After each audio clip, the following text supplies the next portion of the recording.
बहू चलो तुम भी बैठ जाओ अब। राजेश ने भी खाना खा लिया है।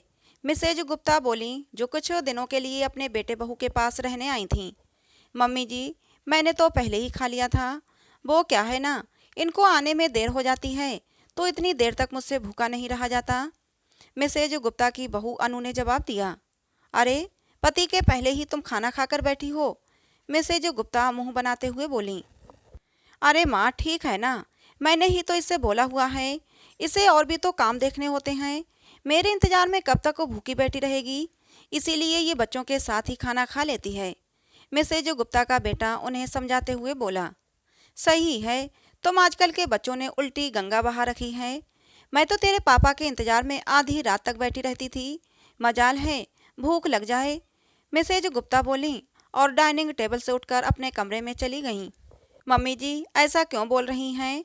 अरे भाई, भूख पर किसी का कंट्रोल होता है क्या?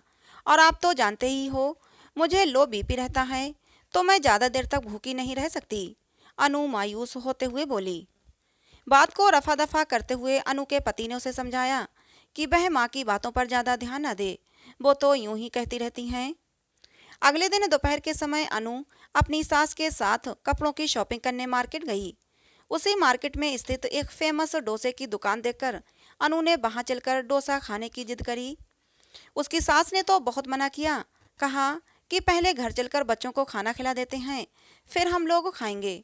पर अनु बोली, मम्मी जी, बहुत जोरों की भूख लग रही है और जब तक बच्चे आएंगे तब तक हम ये खाकर घर पहुंच भी जाएंगे।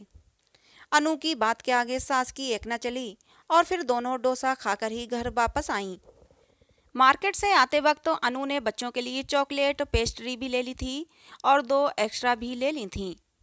रात को खाना खाने के बाद अनु की सास ने उससे अपने बेटे के लिए भी चॉकलेट पेस्ट्री लाने के लिए कहा।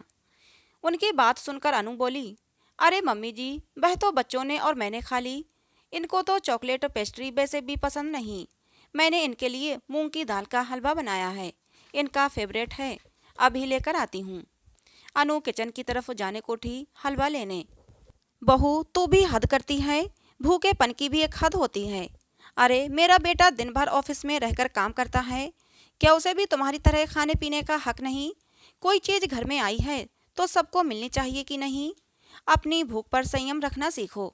क्या बच्चों की तरह भूखापन देती रहती हो हर समय? भगवान ने भी मेरी किस्मत में चटोरी बहू ही लिख दी, जिसे अपने आगे किसी की परवाह ही नहीं है। अनु की सास आग बबूला होते हुए बोली। इससे पहले कि अनु के पति फिर सफाई देते, अनु आज खुद ही बोल पड़ी। मम्मी जी, अगर मेरी जगह आपकी बेटी होती तो क्या उसके खाने पीने पर भी आप ऐसे ही बोलती? क्या उसके खाने पीने पर भी आप ऐसे ही रोक टोक लगाती? पहली बात, इनको पेस्ट्री पसंद नहीं थी, इसलिए मैंने वह खा ली। मैं रोज आपकी बातों को अनसुना कर रही थी, यह सोचकर कि आप बड़ी हैं तो आपको जवाब देना सही नहीं है, मगर आप तो मेरे खाने के पीछे ही पड़ गईं। मम्मी जी, सबकी भूख अलग अलग होती है। अब मुझे ज़्यादा भूख लगती है तो इसमें भला मेरी क्या गलती? ये तो किसी शास्त्र में नहीं लिखा कि माँ बनने के बाद एक माँ को अपनी भूख मारनी चाहिए, या फिर एक पत्नी को हक नहीं बनता पति के पहले भरपेट खाना खाने का। काश आप अपनी बेटी और अपनी बहू की भूख में फ़र्क नहीं करती। जिस तरह आप अपनी बेटी को खाते हुए देखकर खुश होती हैं, वैसे ही अपनी बहू को भी खाते देखकर खुश हो सकती। अनु बोलते बोलते रुआंसी हो गई। अनु सही तो कह रही है। आपने कभी अपनी बेटी शिखा के खाने पीने पर तो रोक नहीं लगाई। तो अगर आज अनु की जगह शिखा होती और उसने ये पेस्टीज खा ली होती, तब भी क्या आप इतना ही गुस्सा होती माँ? अनु का पति बोला। मेरी भला से तुम लोगों को जो करना है वो करो। बहू के प्यार में वैसे भी तू बावला हो चुका है। माँ की कही बात तुझे तो गलत लगेगी ही। अनु की सास बोली और पैर पटकते हुए अपने कमरे में चली गई। उस दिन के बाद से अनु की सास ने कभी उसके खाने पर उंगली नहीं उठाई। शायद मन ही मन उन्हें भी अपनी गलती का एहसास हो गया था, मगर वह ज़्यादा दिन वहाँ रुकी भी नहीं और अपना सामान बांधकर वापस चली गईं। दोस्तों, अक्सर घरों में देखा गया है कि अगर बहू ज़्यादा खाती है या अपने पति से पहले खाना खा लेती है तो उसे हमेशा ससुराल वालों के तानों का सामना करना पड़ता है। भाई, आखिर बहू भी तो इंसान है। अगर उसे ज़्यादा भूख लगती है या उसे ज़्यादा खाने का मन करता है तो इसमें उसकी क्या गलती है? हमारा समाज ज़्यादा खाने वाली बहू को स्वीकार क्यों नहीं कर सकता? क्यों आखिर उस पर ही उंगली उठाई जाती है?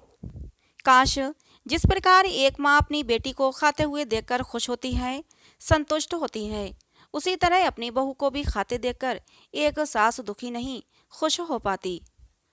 तो दोस्तों, आपको क्या लगता है, क्या मेरी कहानी की नायिका अनु ने अपनी सास को सही जवाब दिया? अपने विचार नीचे कमेंट सेक्शन में ज़रूर साझा कीजिएगा। कहानी पसंद आई हो तो प्लीज़ लाइक करना, चैनल को सब्सक्राइब करना, ऐसे ही और कहानियों के लिए चैनल को सब्सक्राइब करना और बेल आइकन को प्रेस करना बिल्कुल मत भूलना। मिलते हैं दोस्तों अगली किसी नई कहानी में। कहानी को अंत तक सुनने के लिए आप लोगों का बहुत बहुत धन्यवाद।